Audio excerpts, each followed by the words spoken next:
All right, we're up on a Friday night, late night happy hour. Dave Koken's here, Cofield. We'll get a special guest in from the Fortress in just a little bit. Talk about the Golden Knights tonight. Massive win. So what's going on, Dave? How was the week? Not a good betting week for me, but tonight was better, and hopefully that'll kick things off for the weekend. Hey, Dave, do me a favor. Go on that cam mic thing and check if your mic's coming through your computer or your headphones. The little cam mic dial. Yeah. Happens to the best of us. Yep, it does. No, it should be coming through the box. Okay. All right. Oh, wait a minute. Let's do this here. The speaker was coming through the box. The mic was not. There it is. We fixed it. Technology, Dave. Well, no, we're older, but we know what we're doing. We can fix things. The Firefox, I'm having some kind of problem with Firefox tonight, so I had to go Google Chrome, which I never use, and it wasn't set. The settings were not correct on Google Chrome. They are now. All right. What's up, Carolyn? I don't think we've seen Carolyn in here before. I know she's up on social media. I've seen her over the years. Yep. Yes, so I believe we're Facebook friends. Yes. So what just happened in the Giants game? They pulled out a 5-4 victory, and they're in first place. Dodgers lose again. Amazing. And get another injury. Oh, no. AJ Pollock left the game with some kind of an injury. I did not see it, so I don't know what it was. I just know he left with an injury. Padres got 2 more injuries. Austin Nola left. I think he had some kind of a hand issue, which was what he was out with in the first place. And Keone Kela gave up a home run, and then he left, and he just came back from a shoulder injury. Not going real good for the 2 favorites. Blake Snell did not pitch well either. No, he did not. He was all over the place. His control was not good, and he is not pitching particularly well. His average game scores are below average on the season. Well, all that stuff last year in the postseason, people got all pissed off because they were steadfast on throwing him 5 innings. Maybe the Rays knew what they were doing. Yeah, and this year he's not performing that well even in 5 innings. He's right. His command just has not been there. And the Giants, they apparently don't know they're supposed to be lousy. 4 hits, but they get 7 walks. Yep. And they got the hits that mattered. Oh, it was a hamstring for Pollock? Okay. What's up? Well, that'll put him on the DL or IL for 10 days. Maybe 20, given his history. Royals are coming back. Royals can't hit. Royals will be mentioned shortly as we get into another subject on tonight's show, because I think the Royals might figure into it. Okay. White Sox win. And listen, I think part of it is the guy is back. Part of it is we've got a crazy pitching here, but Jesus, Carlos Rodon is doing everything that they hoped he would, was going to do when he was a top pick. It really is amazing. I think I tweeted dud to stud. He came out of NC State, just very highly regarded. Many people thought he should have been the first overall pick that year, and a lot of injuries, and just didn't pitch well. It was never able to command the strike zone, and it looked like he might be out of a job. I think he got non-tendered, but he's put it together right now. If you're voting for the Cy Young in the American League, as good as Garrett Cole has been, Carlos Rodon would have to be the guy. He's been the best pitcher in the league, so he's arguably the best pitcher in baseball right now, which is amazing. And it's a good story. He's a very personable guy, and has talked about the issues that he had, and I'm rooting for him. I'm a fan. Wade Miley, seriously? Well, he's throwing the ball really well. Yeah, Miley's he's a grinder. Yeah. Just a couple of years ago, I think he had 23 straight starts where he gave up 3 or fewer earned runs. So he's better than people think. And the one thing I really like about Wade Miley is he gets the ball and then he throws the ball. You're not going to get 26. You don't have to put a pitch clock on that guy. It keeps the defense sharp. And the Reds are I mean, they managed to pull it out tonight. They can't hit at all on the road. They've been just dismal. But Miley kept them in the game, and then they finally got some runs late and get a 3-0 win, and he gets a no-hitter. That's 5 now, right? Because I'm counting Bumgarner's. Yeah, I mean, I think officially it's 4, but yeah, it's 5. Well, and obviously, we just had about as close to a perfect game the other day as you can have. That was crazy. Yeah, and I don't care about officially, because officially Barry Bonds is the home run king. But for me, Hank Aaron's the home run king. So, Sure. It's all in whatever you choose it to be. Yeah. Officially, we'd all like to see Rob Manfred out of a commissioner's job, but again, that's a topic we'll get to. Against in a couple of minutes. It's like, come on, quick dude. thing, and this is I called Manfred a jackass. Yeah. And here's an example why. In all the other sports now, you're getting explanations from officials when there's a call. You get it in football, you get it in the NHL, you get it in the NBA. Baseball, no. Nope. No explanations whatsoever. So they had an incident the other night where I couldn't figure out what the hell was going on, why they were having a conference. It had to do with a visit to the mound in the Cardinals game, which appeared to be a second visit with the Korean pitcher on the mound.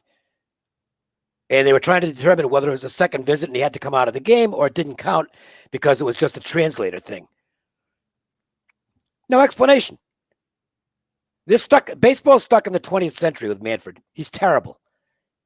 I think he's got a real shot to be the worst commissioner of all time in any sport. He is so far behind the times. And I think he's a big liability for the game. Yeah. He really is the spawn of Bud Selig. We complain about Bud Selig being a bit antiquated, and Manfred's about the same. You think he's worse? Yeah. Bud at least had an excuse. He was already old. Well, he was. He was. Manfred's not. There's no excuse for Manfred. He's terrible. He's absolutely terrible.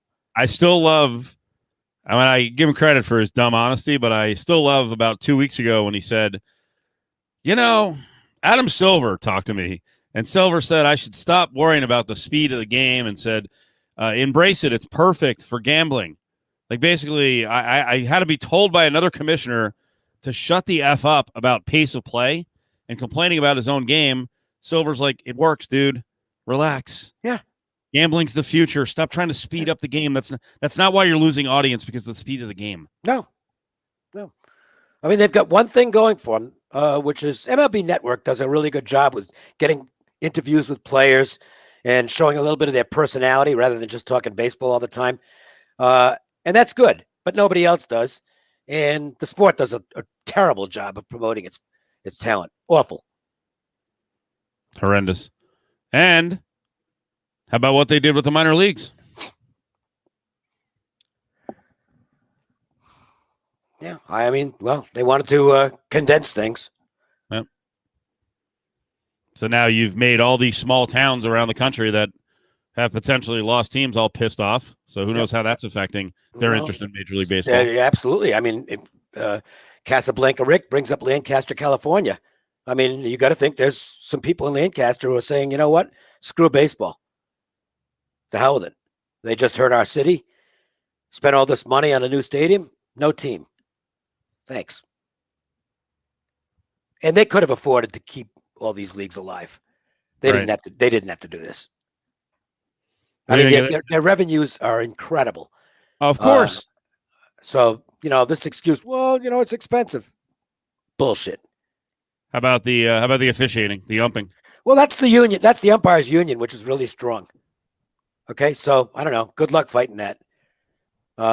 That's why Angel Hernandez is still in the game and is actually a crew chief. Guy's an incredibly bad umpire. Did you see who was the player who went completely off on him the other night? I can't think of who it was, but I saw the tape of it. It's like, oh man. And the funny thing is, he actually got the call right. He made a balk call, and it was a balk. He got the call right, but he gets tons of them wrong. And the old guys, Larry Vanover, Joe West. I mean, these guys are way past their prime. They're well into their 60s. They can't keep up with the pace of the game. They just shouldn't be on the field. Put them in the replay booth. Let them do that. Yeah, Brady Singer. That was who it was. Thank you. So what's up, Willie? What's up, guys? You're the best. I just reached out to Willie like 5 minutes before the show. I'm like, God damn it. I wish we had the time tonight because he sent me a food picture. We'll get into that in a little bit. But Willie's like, yeah, I can come on. All right. And for people who are new, Willie is at T-Mobile, and he's required to wear the mask indoors. So since he's broadcasting from the arena, he has to keep the mask on. So take off the mask. Take off the mask, bro. Yep, just got done with a highly exciting game. Golden Knights once again show their resiliency. Oh, great game. Sixth time this year that they've overcome a 2-goal deficit, and sixth time this year that they've overcome a 2-period deficit.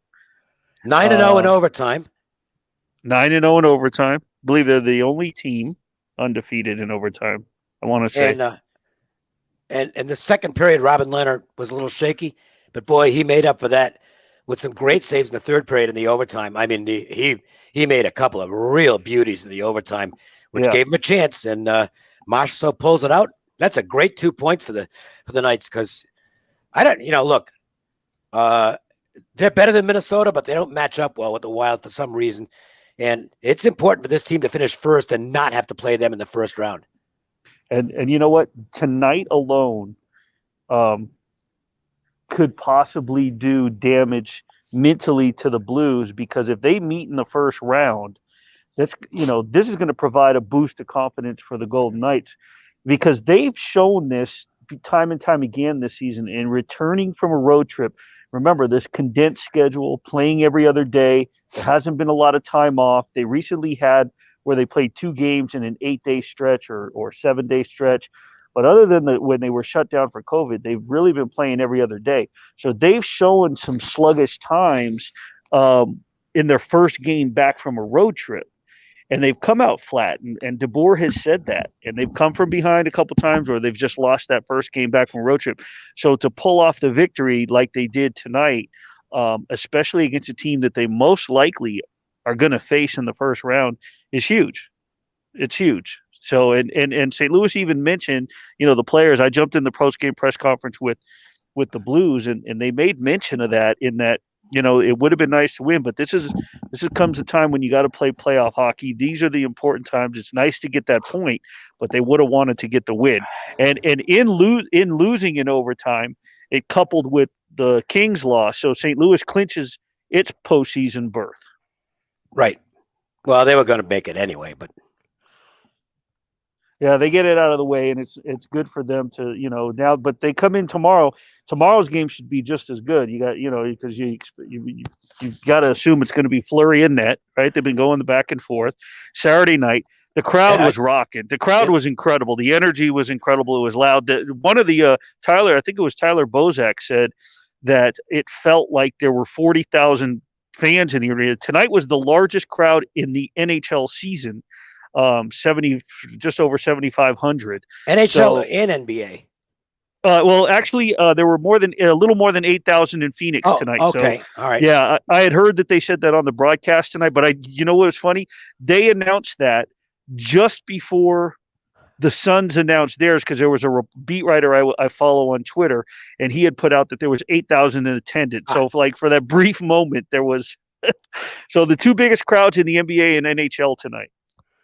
Good stuff. By the way, you just saw a reason why, even doing stuff like this, where you're only photographing the waist up, you should always wear pants. Because I had to get up and go get my beverage, which I had left elsewhere. Got to have my Tivana, and I would not have been able to get up if I were not wearing pants. So it's funny. It's funny you say that. I was on the Las Vegas Aces media day the other day. They did the virtual media day, and it went for 2.5 hours. And you're sitting there with the Zoom session. So out of respect for my guy John Maxwell, the PR guy, and of course Lambier and the players, as if I was going to be there live, I threw a suit coat and a shirt and a tie on, but I had some gym shorts on. But every time I had to get up to get a drink of water or use the restroom, I stopped the video. So later on a phone call, Maxwell says to me, he goes, "What the hell were you wearing down below that you kept going off the screen?" I said, "Dude, I had gym shorts on. Relax." That's funny. So Willie, how loud was it? What was it like? Like, what do we expect for the playoffs in terms of the energy? How much different was it? It was noticeably different. I mean, it was, I'll tell you what, the crowd noise when they first let fans back in, and then of course tonight, that organic and natural noise is so much better than that piped in crap that they had at the beginning of the season. It was a nice attempt, but when you have that original feel of the fans in the building, and again, 50% capacity, and that was actually less than 50%. They say 50%, but I think because of spacing reasons, I'm Right. not sure if they could have got more in, but it was a little more than 7,500. Obviously, they can get. I think the official capacity is 17. The official sit down is 17 and change, and then they can get 18.3 in the building. But it was a little more than 7,500. But to really hear the energy, I mean, right from jump when they did the national anthem and they all screamed "night," at that point during the national anthem, and then the first goal.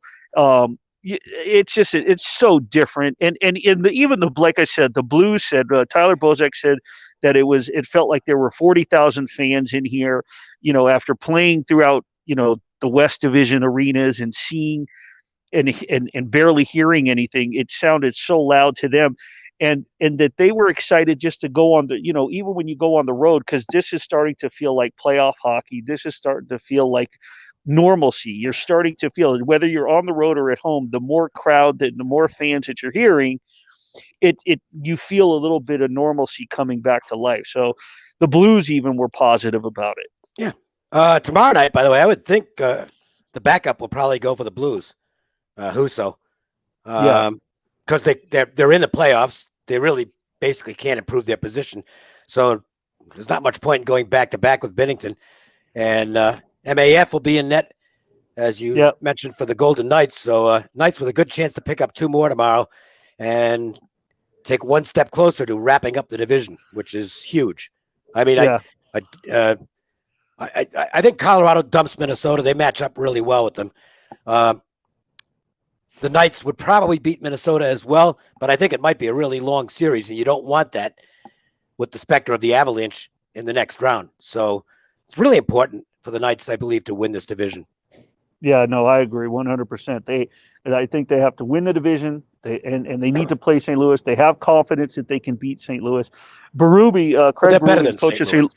Yeah, and Craig Berube was complimentary of both goaltenders. And so one of the St. Louis reporters had asked, this home stretch that's gotten to them, gotten them where they're at, and he credited the goaltenders first and foremost. But Ryan O'Reilly, one of the leaders on the team, had said there was a stretch not too long ago that they all came together as a team and they had to sit down and they really just kind of put it all on the line and put trust in one another, which they hadn't really felt like they were doing. Not that there was dissension, but they had just really, and as you know, Dave, you're a longtime hockey guy, and Steve, I mean, just back east, but once you get in the playoffs, man, it's all about who's got the hot hand, who's got the hot goalie, and anybody can rise. I mean, we saw St. Louis come from the worst team in hockey during an 82-game season a couple of years ago, and from January, and Binnington was a rookie, and they won the Stanley Cup. So anything can happen, and that's why you got that forever.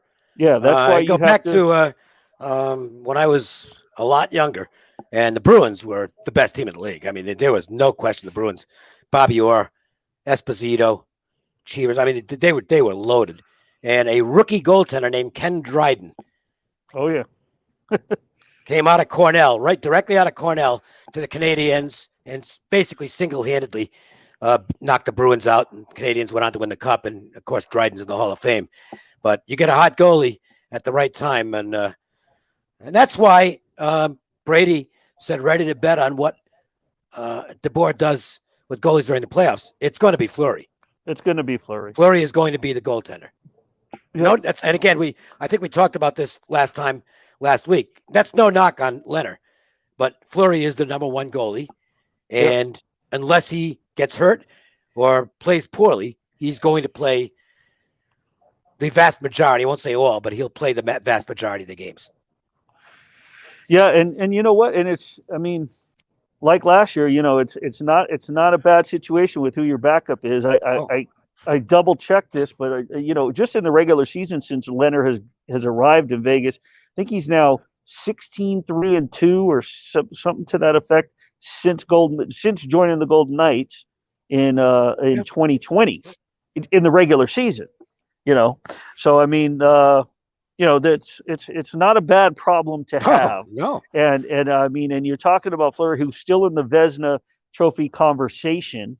So he's definitely going to be the number one going into the playoffs. I can't imagine the conversation and the questions have come up. Has he thought about, continuing the revolving goaltender during the playoffs? But that's not going to happen. No. Fleury will be the number one, and they'll gain some momentum coming off this 2-game set with the Blues. Then they got the Avalanche.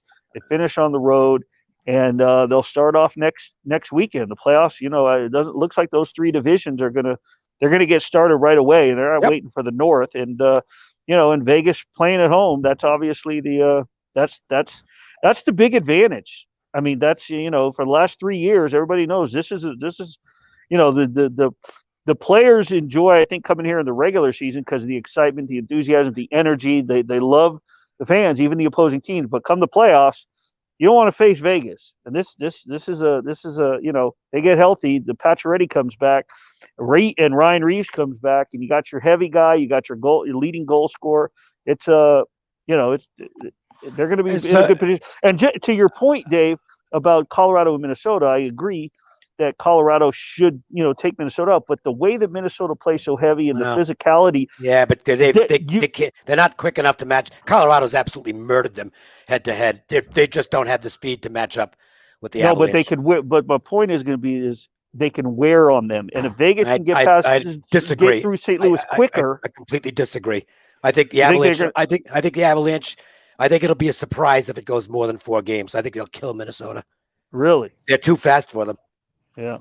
Well, I mean, they're too fast for everybody, but the Golden Knights can hang in there with their outstanding transition game. Minnesota doesn't have that. I had one. You mentioned Ryan Reeves. Is he going to be able to crack the lineup? I don't know. That's an interesting call.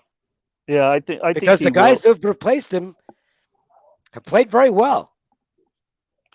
They have, but I think the one thing that they need is that presence, and the thing is, I get what you're saying, but everybody, all of us in that cover this team, was somewhat a little taken back when Mark Stone said, up in Minnesota when he said, things will be different when Big 7-5 is in the alignment and people won't be chirping. So if they're taking it personal that opposing teams are getting in their head and chirping at them, no matter who it is and whether they're winning or not, and they're saying that it's because Reeves isn't out there, I think that alone is that presence alone is enough that yes, he's got to be in the lineup. He skated today at morning skate.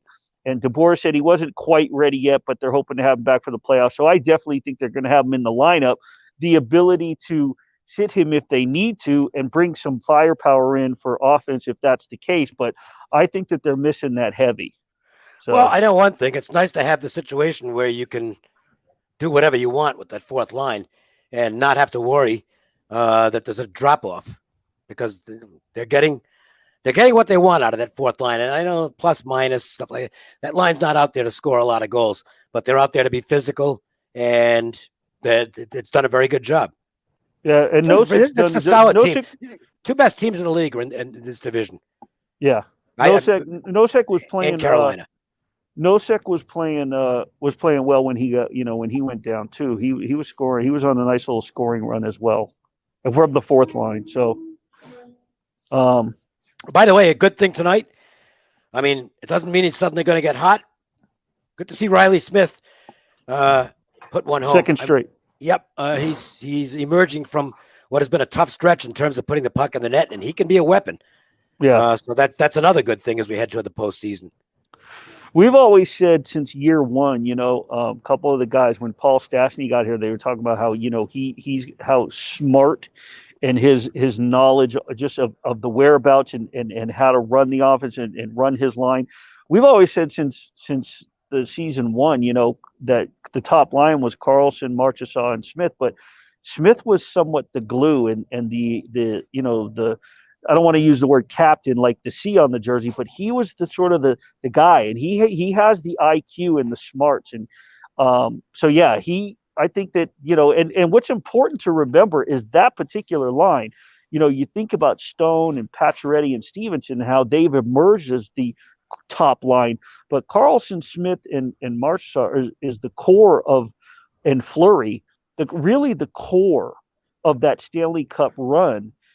Because that was the original top line, and Fleury obviously the goalie, so they're just as important. And Smith has been, a key cog not between, but with Carlson and Marchessault, the two scorers. So he's very important, and I think that he scored back-to-back games, and he's come along. His game's come along, and I kind of like to see the little bit of firepower he had the other night, or a couple of games back, when he decided to throw down. So that's showing that this whole team is no longer just going to be pushed around and be considered the fast-paced team, and that they'll, from top to bottom, they're going to punch the bully literally and figuratively if they have to. Anybody who's characterized them that way has mischaracterized them. This is a tough team. Yeah. They're a big physical team. I mean, Mark Stone and that whole line. Jeez, that's not a line. I mean, that's a great two-way line. I think Stone is he's got to be first or second in the conversation for the Selke. Yeah, definitely. There's no doubt about it. Barkov's going to be, I think, his main competition. We'll see. But I mean, Stone's very deserving of it. Yeah, I was notified tonight that I believe at some point it'll be announced that Fleury will be the Vegas nomination for the Bill Masterton Trophy. From the PHWA, Professional Hockey Writers Association. I believe he has been who's nominated. Vegas nomination. He'll come up as the he'll be in the conversation for the Vezina.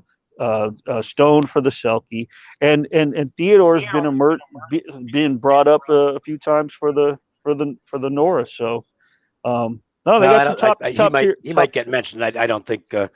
I don't think there's a defenseman on the Knights who's, and it's not a knock on their defenseman, but I that's not happening. That award's going elsewhere. And I think we're starting to see sort of the fruits of that contract come to life with Pietrangelo. I think we're finally starting to see. Yeah. He's shown flashes all year, but we've yet to see that, that big contract where it's worth. And we knew what it was. We knew that he was capable, but I think it's starting to come around at the right time. So, Steve, you like that picture I sent you? Yeah. I want to get to a little. Obviously, we're talking a lot of food now, a lot more. We're making sure every day we do it with our new feature, the Fat Pack. I'll have to show Dave the picture of the hot dog chart a little later. I know I saw it. We'll get into that. I saw it on Twitter. Willie, tell us the picture. Willie sent me a picture, DM me a picture, and it was like the friggin' carb hoedown. Getting ready to, what was it, leg day? It was going to be, and I ended up opting against it, and I went with back day. Okay. So, but yeah, so I had made a big breakfast with 5 eggs, 4 whites, 1 whole, some pepper, some bell peppers, some jalapeno peppers. I think I put through a slice of cheese. No, I don't think I did cheese today. I don't remember. Some wheat toast with avocado spread on it. Just mixed in some of our own perfect seasonings. My son and I. So I made a spread, and then what else? Oh, I did the ground turkey. Did I mention that? I did some ground turkey. Maybe that's where I had the peppers. So an omelet, 5-egg omelet with the ground turkey and the avocado toast. Made sure I got a lot of water in this morning. I'm trying to make sure I got a gallon a day. The easiest way to get my gallon in is I take one of these bottles, the regular size bottle, 16 ounce, and I just keep track. As long as I drink 8 of them, I know that's a gallon. Yeah, there it is. That's a good sized breakfast. Yeah. Take about 2-3 hours to get that digested and get the energy flowing, and then hit the gym. I'd be sleeping all day if I ate that much. And then off to the left there is the perfect digestive tract cleanse. It's just a shit ton of hot sauce. Oh, there you go. The Tabasco, the Cholula. You got Frank's, you got Tapatio. Yeah, that's all. I got all those too. Oh yeah. That's craziness. Yeah, because I was talking. I don't know if you heard me this week. I was talking about never eating breakfast. I don't eat until like 1 o'clock. I'm a fat ass. You're actually a guy who goes to the gym. And some guy, one of our listeners, looked me up on Twitter and was like, "Bro, you got to eat breakfast. If you're trying to cut weight, got to eat breakfast. You got to do a little bit." So I was like, "All right, I'll try to do some breakfast." Yeah, it's one of the biggest misconceptions that Jordan runs across that with his clients, right? My son, when they come in and they ask, he'll ask them to keep track. He'll say, "Do me a favor and chart for the next 2 or 3 days everything that you've eaten." And a lot of the very first thing that people will say when they come to him to lose weight, they'll go, "Oh, I eat really healthy," and he'll say, "Okay, that's not what I asked you. I just want to know." Basically, he's trying to find out how many calories that they're having. And 9 times out of 10, the people that say that they're eating really healthy and they want to lose weight, they're not eating enough. He'll tell them, he say, "You're so far under your calorie count. You need to have, based on their body size, you need to have 2,400 calories a day or this, that." And they're probably eating like 12 or 1,300. The more food you eat, you're providing your body energy to burn, and it's just a matter of he'll never tell anyone to cut carbs. He's never going to tell anyone to do a keto. He's never going to he's going to just balance those things out, when to eat them properly. And I got home from the gym, had a big ass thing of rice with ground turkey and broccoli. I'll never cut the carbs. It's but disgusting. Look at Dave. Broccoli is like the worst thing on earth. Oh man, I've been doing a lot of broccoli. I've been doing a lot of broccoli the last couple of weeks. I'm trying. Not me. I gotta toss it in olive oil and garlic and some of our seasonings, and I'm good to go. I got to get you guys some of my seasonings. No, I want that. I want Dave is like the most. Nope. From listening to the show, because we would talk about it all the time. Dave's exploits, going out and eating. He is the most freaking meat heavy guy that I know, and he's trucking along. I eat more fish than anything else. Okay. What's the go-to fish at Fleming's? Here we go. Salmon. Okay. The bass is very good, but their salmon is it's really outstanding. Is it like a Chilean sea bass? Yes.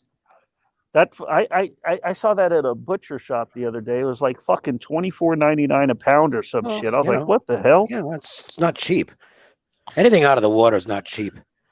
Well, tilapia, I guess, is not very expensive. And even tilapia, if it's cooked right, is good. No, I eat more fish than I'm a Rhode Islander, so of course I eat a ton of fish. Fish, Italian, steaks, chicken. I'm not a vegan. I'm a Las vegan, but I'm sure not a vegan. You know where I'm headed Tuesday, Steve and Dave? I think I'm going to go in the afternoon. I don't think I'm going to do anything for the 52nd birthday, anything crazy at night. But I think I'm going to go to I think I'm going to head over to Roma Deli for a nice Italian lunch. Roma Deli's eat both locations. Yeah, they have one on West Sahara at Durango, and the original is on Spring Mountain. That's the one I go to. Yeah, Spring Mountain, around Arville. Yeah, just down from Jones. Both great, nice people too, and great deli, by the way. Yeah. That is still my go-to spot when I want to get a deli for the weekend. If I'm going to be home for the weekend and I want deli, that's where I go. That's my favorite. Dave's Deli for the weekend. What do you get? The imported ham, prosciutto. All right. Mostly those two, and some cheese. Yeah, that's the one place that's the one place you got to go to get the stinky provolone. I mean, otherwise you're not going to get real provolone. You could go there or Sienna. Sienna's very good too. Yeah. All right, they're kicking us out, guys. I figured. They just told us they're shutting it down. So. All right, Willie. That was awesome. Thank you. Talk to y'all later. See ya. That was good. That was real good. So how big tonight do you think? One last thing on the Golden Knights game. How big do you think tonight was for Leonard? Well, I mean, it's a real good win. Yeah. And the way he played in the third period in the overtime was real big. You want to have confidence in both goalies. And now look, they again, there's not a big drop off. They're in such a great position with two quality goaltenders. I'm probably overdoing it, with Leonard's game from Monday. where he kind of blew it down the stretch. I don't think these guys get freaking knocked off their mark just because they have a bad game. No, everybody has a bad game now and then. Even Fleury's had a couple. They've been few and far between, though. Jeez, he's amazing.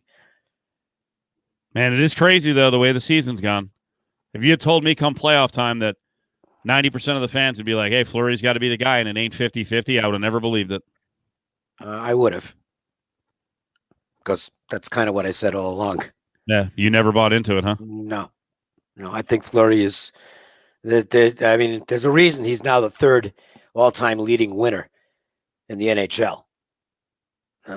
If he plays a couple more years, there's no reason to believe he's going to retire. He's got a chance to get to number 2. He's not going to catch Brodeur, who basically is just, Brodeur's numbers are unreachable. But I think he's got a chance to get to number 2, which is Patrick Roy, I believe. What was the lobster buffet at the old marina? Well, I remember they had Maine lobster. Friday night was Maine lobster night at the old marina. Right. And it wasn't very expensive. I don't remember what it cost, but it wasn't much. And the place was packed every Friday. Yeah, it's Maine lobster, And of course it was good. And we used to have a big group that was there basically every Friday. Hey, Jim Gemma, one of these nights, and it doesn't have to be tonight, but if you could do it tonight or another night, jump in with us. And by the way, especially on Friday night, send me your email if you want to go tonight or another night. Got to mention, by the way, I don't know if you have a camera set up, but jump in with us. Nice crowd at the ballpark last night. I think it was over 5,000. The Aviators didn't play very well, but it was still great to see fans there. And I watched the game. I happen to have Cox, and it was on Cox Cable, so I watched the game. Russ Langer doing yeoman work by himself. Boy, that's tough. That's tough doing play-by-play all by yourself. Yep. He does so much great prep work. Russ is terrific, and it was really fun to watch the game, even though they got hammered. It's pretty cool, though, right? Pretty cool. And they had over 5,000. I think it was over 5,000 at the ballpark. Beautiful place to watch a game. Highly recommended. And there's so much to do right in the area. I mean, the game's over. You got 2 minutes from Red Rock. Go over there and have some fun. It's perfect. I tell people when they come to Vegas, when they visit, boy, it's an experience that you might enjoy. Get to see quality baseball in a really nice park, terrific casino, and shopping right there. It's plus stuff. Hey, Jim, if you can respond, I saw this too, that people were complaining about something that they were, that was sprayed on the seats, and some people had some skin issues. Oh, I didn't hear that. So, I don't know if it had anything to do with that, or I'm not sure. I'm sure he saw. I'm sure he saw the story. Well, in Jim's case, he's kind of tight with us, and he's kind of tight with the Aviators. So not just handing them out. We got to get Jim in to talk some baseball. No, but Dave, what I meant was it's pretty cool to see that slowly but surely here we're opening up. It's neat, as long as people are responsible and we can keep going forward. It's you take for granted. I forget where my girlfriend and I were out somewhere hanging out, and you're like, you kind of you took a lot of stuff for granted, over the years. It's like we never expected a pandemic to hit for a freaking lockdown, and now that you're getting back at them, you look around, you're like, okay, this is pretty cool. Yeah, and I already have booked my really, it's my favorite hotel, L'Auberge Del Mar. I'll be down there for a week in July, and I missed it last year, and it'd be great to catch up with some family and friends who I have not seen now basically for 2 years. I can't wait to get down there. So very much looking forward to July. Yeah, Nick, it's just people getting back outside their bodies are in shock. Right? Yeah, I saw this too, that they have a new lounge that they turned Cherry into a hockey viewing lounge. It's pretty cool. I heard that too. That's great. It's just it's such a good story as to how, and obviously the fact they've been a really big winner since they arrived. But it's fun to see just how this city has completely embraced the Golden Knights, and vice versa. By the way, I mean the players, and say the same thing for the Raider players. They've done a great job getting out in the community and getting tight with the fans. That's all right. This is that peanut butter whiskey. That's a little watered down Oh. because I got ice in it. But yeah, it's a screwball this time. Peanut butter whiskey. I'm doing Tivana, which this is whichever one. It's very good. Dave I gets am an iced tea connoisseur. Very Dave- snooty as far as Dave my gets- iced tea goes. Dave gets effed up with his snooty iced tea. No, He I does don't. not. He does not. No more. I'll still have an occasional drink, but I've gotten buzzed the last time. And I haven't since like 1995. I started getting hangovers, and it's like this ain't worth it. So that was the end of that. Yeah, I like sweet in this case with the screwball. I'm down with it. We didn't get finished with baseball, so let's go back to baseball for a couple minutes here. I did not get your reaction to what the Angels did with Pujols. Well, he wants to play, and they have no place to play him. They've got their first baseman, who they want playing every day against lefties and righties. They've got their DH, guy named Ohtani. He's a once-a-week guy on the Angels at this point, and he wants to keep playing. So I think this was a mutually agreed upon decision, and we'll see if he picks up another job. I think I have figured out the most likely location for him. Yeah. And I think it's Kansas City. Really? Yeah. The Royals, they're a young team that can use some leadership. The geographic connection is pretty good because it's Missouri. And he can occasionally DH and occasionally play first base there. He can probably get, I think, three or let's say 3 starts a week. That's about all he's going to get. I think that's the most logical location. I've heard some people say St. Louis. Not going to go to St. Louis. He'd play less there than he did with the Angels. Right. What? They're going to sit Goldschmidt? The team's in contention. They're not. Goldschmidt's going to play. It's got to be American League. It's got to be someplace where he can at least DH sometimes, and someplace where they need a first baseman on occasion. I thought, White Sox have a lot of injuries, and there's the La Russa connection, but that got ruled out tonight by La Russa. Said, nah, it's not going to happen. So if he's going to get a contract someplace for the rest of the year, and that'll be the end of it, I think Kansas City is the most viable location. And then he'll go back to Southern California in the offseason because from what I gather, he's going to go back to work for the Angels. And that'll be his post-playing career. He wants to be in, I guess, community relations with the Angels, and obviously he's a great fit as far as that goes. So this isn't a bitter ending by any means. He just wants to play, and the Angels have no place to play him. I feel like historically the Yankees always like to pick up the old legend DH, but the problem with the Yankees is they have like 9 guys who need to play DH because no one can defend. Yeah. So I don't know how he would mix in. Well, and the other thing is he's not very good anymore, and they'll end up booing him. He won't get booed in Kansas City. Well, he won't. I know.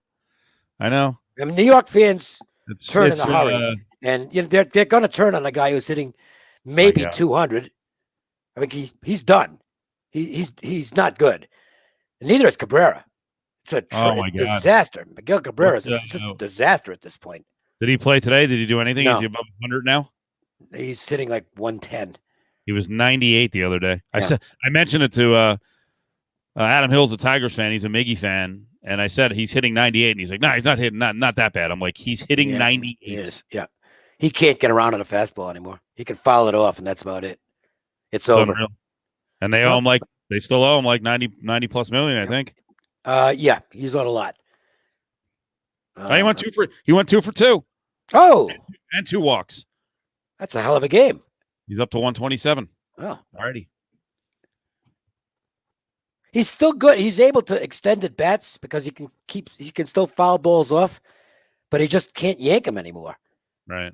And it happens to everybody. He was something to watch, though. Both those guys, they were great players. Pujols, unfortunately, was never the same after the Plascifanti, whatever the foot problems began, and that really did hurt him. And Cabrera just got old. You mentioned the booing thing, and obviously I know the area. I'm a fan of the teams, but I do point out all the time on the air. It's also why, New York fans think it's some sort of badge of honor. You really are turning off athletes from coming to your town, and the combination of James Dolan and the ridiculous expectations with the Knicks, they haven't gotten a goddamn free agent in forever. They think they're in on all the big guys, and none of them go there. And we all knew the Mets and Lindor situation was real effed up as they got down to the deadline before the season, and they were talking about this big deal. And it was like when they signed the deal, I said, sort of good job by Lindor getting all that money, but for the Mets, why are you signing a guy to a 10-year deal? I thought it was a big overpay. And then the fact that it played out so long, you knew that talk radio and the newspapers were, already kind of souring the pot there. So then Lindor gets off to a bad start, and it's like, Mets fan, I don't understand the point of booing him. He's there for a while. I don't know if he's going to be there all 10 years, but why are you fucking him up? Like, why boo him? What's the point? How does that help your cause? Yeah, it's not his fault that they gave him a monster contract, which, they're hoping they can get. I think they are hoping they can get 5 real good years out of him. And then by that time, he'll be 33, and he will decline because that's what happens. He's just off to a bad start. Although, I guess he provided some excitement tonight. He had a good offensive game and got in a fight with Jeff McNeil. Yeah, what the hell happened? I don't know. I wasn't watching. I know he apparently gave some ridiculous description afterwards, which he just made up. But there was apparently a little beef between the two. I was not watching that game, so I can't give you an accurate description on what took place. Apparently, somebody got in somebody's way, and they started apparently not getting along over the play. It was on defense. And the Mets, by the way, with a nice comeback win, as the Diamondbacks had just an absolutely pathetic offensive game. They were up 4-0. The 4 runs were driven in on a hit batter, 2 walks, and a ground out. Diamondbacks went 1 for 16 with runners in scoring position and blew a 4-0 lead. That's a bad loss. It's funny with baseball right now. I look at the Mets and last couple of days, I'm like, oh, okay, good pitching performance by whoever, okay, they're coming around. They're starting to look pretty good, but Dave, these first 5 weeks of baseball, I don't know how to judge baseball because the hitting versus pitching has been ridiculous so far. So I don't know which pitchers are real or not. Well, look, this is an ongoing trend, and I know I've mentioned this because anytime I talk baseball on any show, I've mentioned this. The game has become more and more a 3 true outcomes game. 3 true outcomes: a walk, strikeout, homer. And that's what the game is now. And therefore, in a sport that now has more strikeouts than singles, you're going to see more runs at no-hitters. And we've got 4 in the books. Or is it 5? It's 5 in the books now with Miley, because, again, I'm counting Bumgarner. And almost had a 6th because Manaea had a perfect game going late and finally ended in the 8th inning.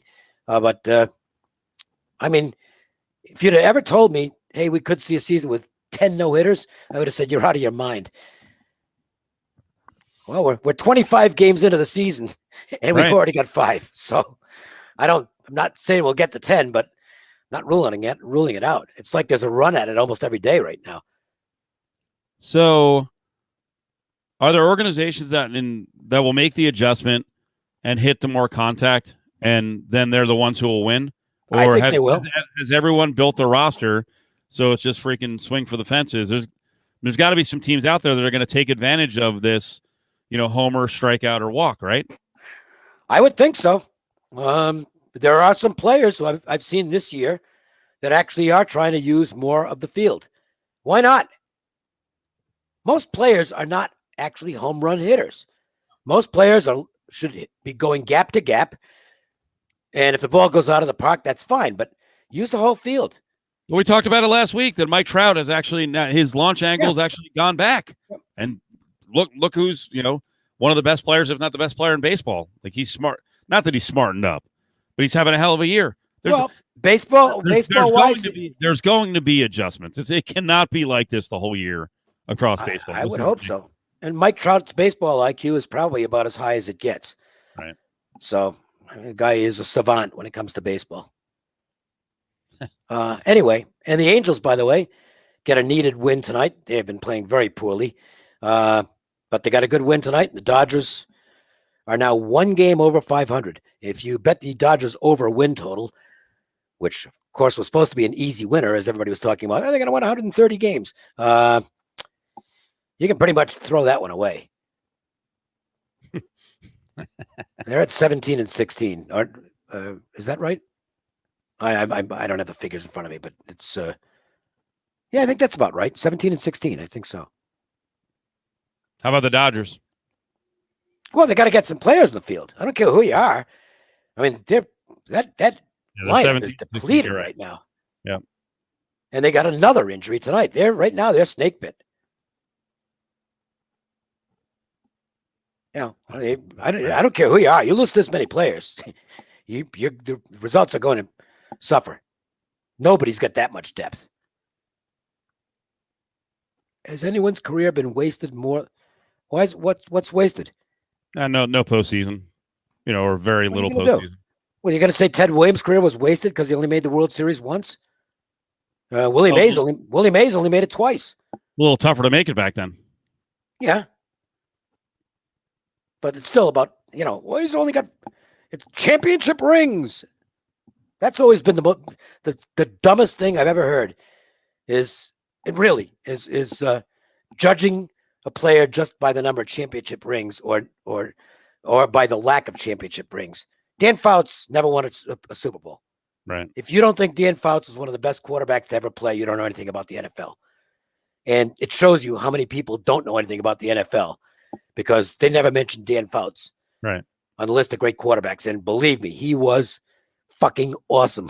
Okay. To me, every time he was one of the best quarterbacks to ever play the game. It's not his fault. They couldn't tackle anybody. That had nothing to do with Fouts. They were terrible defensively. Every time someone brings up Eli Manning for the Hall of Fame, to me, it's an insult.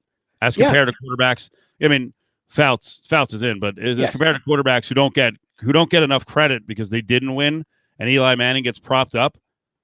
Stop. Yeah, I know. I have won a couple of big games. I'm one who believes that Eli Manning is in the Hall of Very Good. I think he's going to get in for two reasons. One, he's got the rings, and two, his name's Manning, which is going to help. But I'm not knocking the guy because the Hall of Very Good is very good. Right. But the Hall of Fame to me is supposed to be the ultimate elite.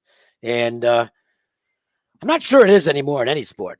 I mean, I kind of threw up my hands when Harold Baines made it in Major League Baseball. Harold Baines was a real good player. He wasn't a Hall of Famer. So, Dave, you got both your shots, right? You're all good? Oh, yeah. All right.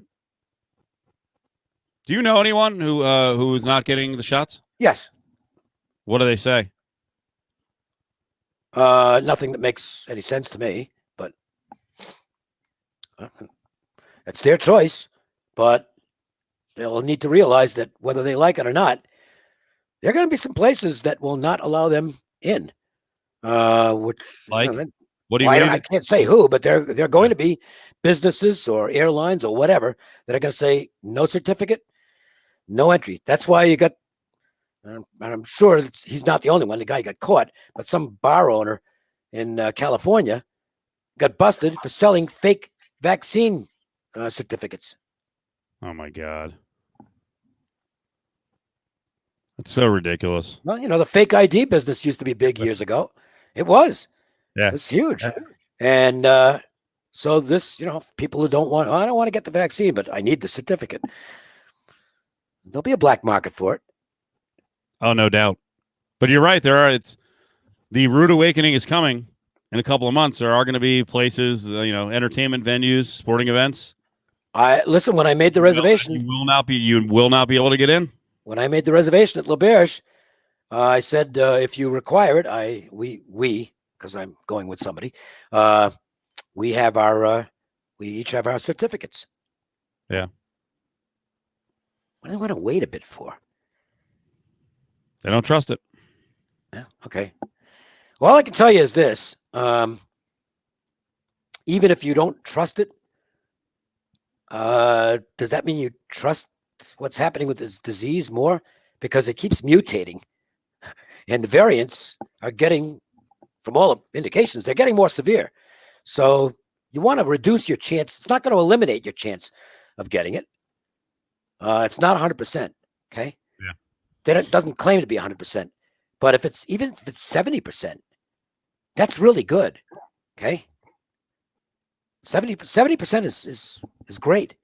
If I got a 70% on all my bets, I'd be the better on the planet. So, I mean, put me down for the 70% side. And it's not experimental. That's the part that bugs me. This is not a new vaccine, okay? It's got its genesis in other vaccines. And it works more often than it doesn't. Yeah, I forget who said it on the show today. It was only two of us, so I think John. I don't know. I thought he said they threw this together quickly. They didn't. It's not. Nothing is thrown together. No, they've been working. They not directly on this, but they've been working Right. on this for almost 20 years. Right, on on previous COVID variants. Yeah, right. This isn't the first COVID, okay? Yep. And I think we've got a pretty good track record with vaccines, and we've wiped out some diseases, which is and some really bad ones in there. You know, I wish I'm sure that if you could bring back some people who died from it whenever, they'd be more than happy to take the smallpox vaccine or the polio vaccine. I'm old enough to remember kids who had polio. Okay. Kids in my age group, who had polio, and that vaccine, it wiped the disease out, killed it. I think that's a good thing. Yeah, of course. Dave, my father is about 10 years older than you. He had polio. Wow. Yeah, he actually had it. So, and he was fine. There's a mumps vaccine. The mumps is gone. There's a measles vaccine. I had the measles when I was a kid. I had measles and chickenpox. The measles, I still remember it because it was a horrible experience. I got a bad case of the measles. Oh, really? I was probably maybe 7. And making it worse, my mom was in the hospital at the time because she had surgery for something. I don't remember what the surgery was. But my Aunt Julie had to take care of me, and she was awesome, but it still wasn't my mom, and I was a little kid. And it was, oh, God, it was an awful experience. There's no more measles. How do you think that happened? It's through a vaccine. And believe me, if you're old enough to have experienced the measles and the chickenpox, or had parents that experienced it, you're not going to hear them arguing against vaccines. I can guarantee you that. Government. I think the part of the problem is that a lot of people around now just take the fact that we've wiped out some diseases for granted. Exactly. And don't understand that it was through vaccines and through science. Trust the science. Trust the doctors. They know what they're doing. And 70%, if that's the effective rate, and I think it's a little higher than that, but just for the sake of argument, we'll say 70%. That's great. All right, we're going to do this probably one more time, right? We stopped doing this about 4 months ago because we watched morons going out and fighting about masks. So this is the audio I played on the show today, and I'm not sure that Dave got to hear it or a lot of the audience I did got not. to hear it. So this is some guy who decides to go into a Costco, and he's going to rally the crowd for freedom and no mask, and watch the reaction he gets. Give you some volume. Is anybody tired of this tyranny? You love tyranny. You love tyranny. You get out. You get out. You get out. No more masks. No. So immediately he's trying to drum everyone up, and they're like, "No, get out." Right. No, we don't. No, we want to wear masks. Get through our freaking shopping trip. You get out. Right. What these people don't realize is they are allowed, but that's it. Small minority. Yep. What would you say the percentage is? I'm going to say maybe 10% who are just fighting it like this. Fighting that might be high. Maybe there's only 10% left. I mean, I still think there's like 40% who are still bitter about the mask in general. Yeah. But I think to fight now, to go into a place and try to start up with people, yeah, I would hope it's down to 10%. Yeah. And Brady was at a Costco. I don't know where it was at a Costco. I haven't seen this guy's name yet. I know I'll show you some video. The internet went after him, but I haven't seen his name out there. But watch the rest of the video. He just keeps going on and on. And, it's the Costco employees are like, hey, it's our policy. Just please get out. No more masks. No more masks. No more masks. No more masks. We're out of here. Let's leave. No more masks. No more masks. No more masks. No more masks. No more masks. No more masks. No more masks. No more masks. No more masks. No more. You know what the funny thing is? In 6 months or a year from now, you're going to be looking for people like me to stand for you. That's right. Where's the men at?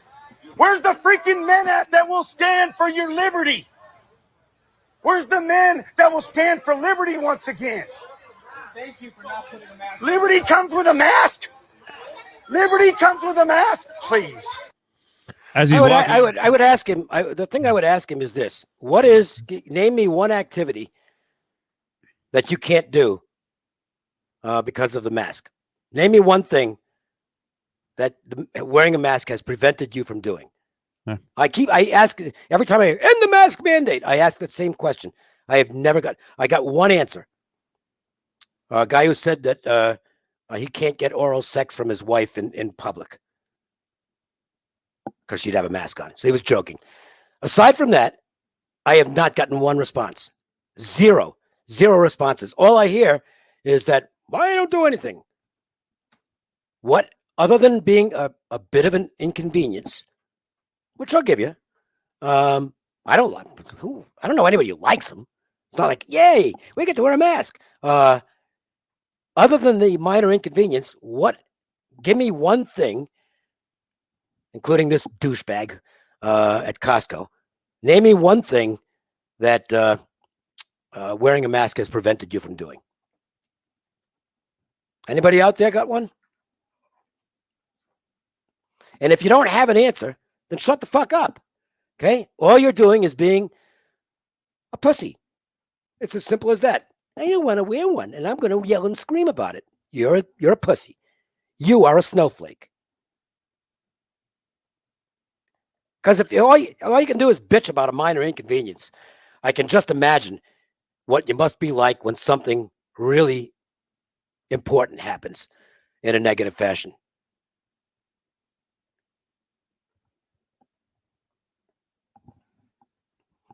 And fortunately, it was just him, whoever he went there with. It was a crowd of two. And everybody else thought he was an asshole. Good.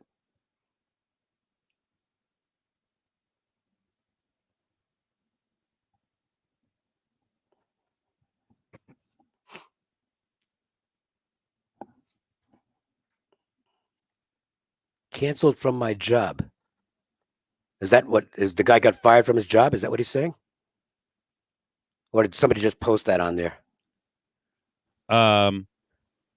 No, he got fired from his job. He'll tell you here. And there's another guy reacting on TikTok like, dude, like you weren't doing anything patriotic. You're not a hero. You weren't fighting for liberty. You weren't battling tyranny. Here, listen to him. After the Costco protest, several videos went viral. Somebody decided to scour my social media pages and take screenshots and send those screenshots to the HR department at my job. They decided me taking care of my family was no longer acceptable. So they walked me off the job site yesterday. Good. So we'll get this guy's reaction. By the way, you notice that he's got some logoed gear on that he's trying to sell. So this was probably a work from the get-go that he's just trying to sell his logo, his gear. And dude, come on. Are we really to buy that you cared about your two kids? First of all, I don't know if he has two kids, but there are repercussions, man. You got to think these things through.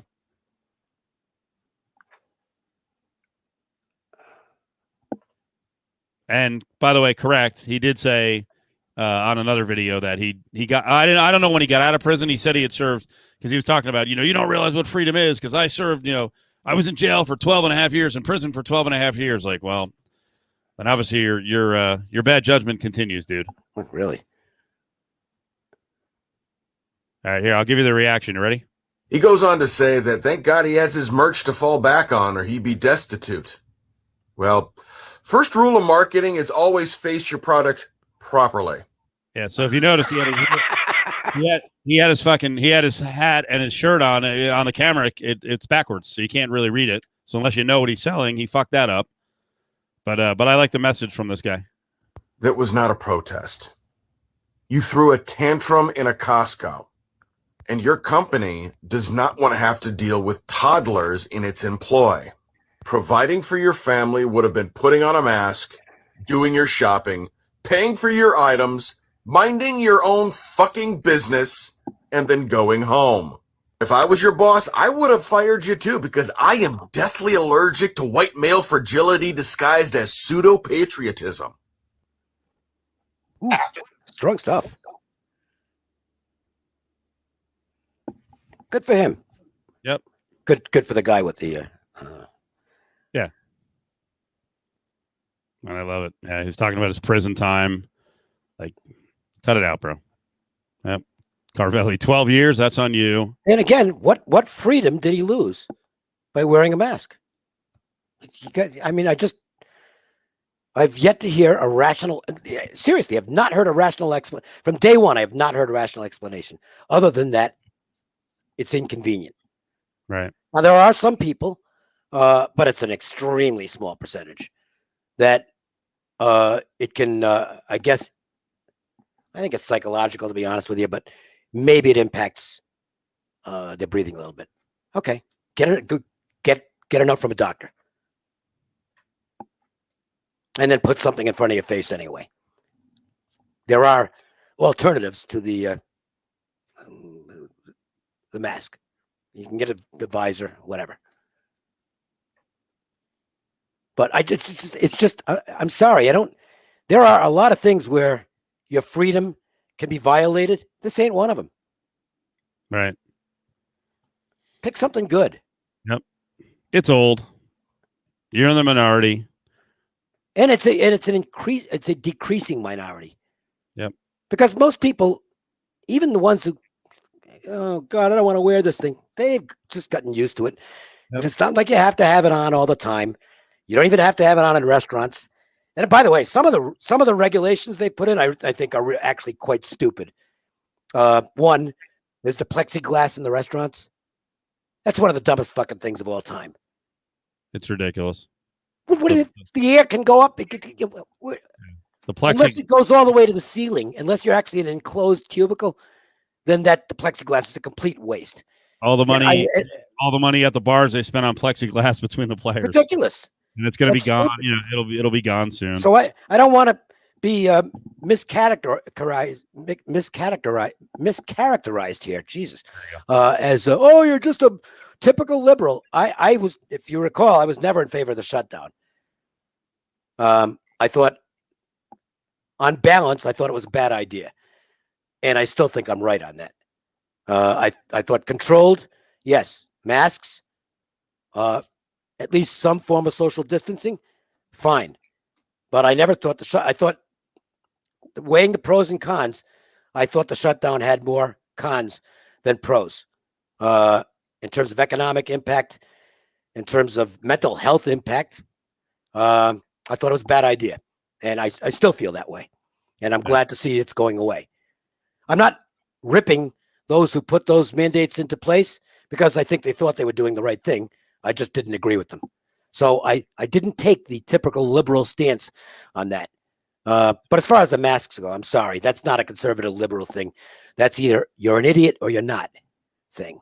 And the guy at Costco is an idiot, which is probably how he ended up in jail in the first place. Right. And now he's lost his job too. Tough break, buddy. Tough break. By the way, though, on the shutdowns, had there been no protesting, well, I'm not wearing a mask. Had everybody just agreed to it, I don't think there'd have been a shutdown. I don't think the shutdown would have lasted a month. I think it would have been okay. We're all doing the right, because I've seen it in other countries. I watched the KBO every night last year because there was nothing else to watch. So I stayed up in the middle of the night and watched KBO. They had fans back there pretty quickly. And they had a couple of outbreaks and they had to shut it down for a week. They kept playing the games. But then the fans would be right. I mean, because nobody protested it there. They just said, okay, this is the right thing to do. We're going to do it. And we want to get back to normal as quickly as possible. And they beat us to it by a mile. So did some other countries. But we finally have caught on for the most part. And the Costco protesters are few and far between now. Thank goodness. We're going to look back on the protesting of it and laugh at people because I do have a feeling the masks are going to be around for a long time. So do I. When it comes to going into big stores and trying not to catch a cold. Like I went to I had to go to Walmart yesterday and I was like, I got no problem wearing a mask. I'm kind of looking around. I'm like, there's a lot of dirty people out there who don't wash their hands, who are, spreading colds. As we've pointed out, most of us this entire last year never got sick. Right. So I'm fine. I'll into a crowded place. I'll wear a mask. And if you want to call me a pussy, go ahead. You risk getting sick. You do what you want. I'm going to do what I want. So that's what you cry about is your freedom. So we have, moving forward, we'll have a freedom to make a choice. And I'm probably going to wear a mask in certain locations. And I don't. Yeah. I think if I'm in a supermarket, I'm probably going to keep the mask with me and wear it. If I'm outdoors, I won't as they relax things. Cause I think we're finding out that outdoors, you're less likely to have a problem. But indoors, especially in places where you're having to touch things other people are touching, might not be the worst idea in the world. At a minimum, everyone should now realize when you go out in public or you're in public, whenever you have a chance to go and wash your hands, do it often. Oh, yeah. Nothing wrong with keeping a hand sanitizer with you. Especially and hand sanitizer, especially in Vegas. You have so many people coming through. People can kind of get gross. People are drinking. They're yelling. Yep. Wash your hands. So, and I'm not, and believe me, I know most people aren't at risk. You don't want to get this thing. It's not the flu, okay? Because we're going to find out down the road. If you get the flu, you're over it in 3 days. We're already seeing there's some lasting effects on people who get this. Okay, it's not like the flu. It's just not, and it keeps mutating, which is, it ain't going away anytime soon. But we're handling it a lot better. Right. And we're now at 50% capacity at Golden Knights games. And I hopefully might get to 100% by the time the later rounds of the playoffs occur. That'll be great. Yep. It's not like I'm rooting for this thing to go on. I mean, I hate it. I don't know anybody who likes it. Right. So, all right. Well, good way to close. And whoever or whatever this is, I mean, you've posted like 9 messages. Everyone's ignoring you. Yeah. Here's let me give you think about what a giant waste of your time either trying to troll or actually trying to come up with all these reasons to be angry and be in angst. What's the point? And I'll give you something else. Yes, there are a few doctors who don't like it. They represent. I actually checked this out. They represent roughly 3% of the medical and scientific community. 3%. Right. You want to go with the 3%? That makes you as much of a crackpot as they are. They're wrong. Okay. When approximately 97 out of 100 accredited experts agree, they may not agree to the entire extent, but they're basically in this. It's like kind of like the climate change thing. Might not agree to full extent, but it's an overwhelming majority. Okay. If you want to go with the 3%, that's fine. But chances are roughly 97 out of 100. You got it wrong, dummy.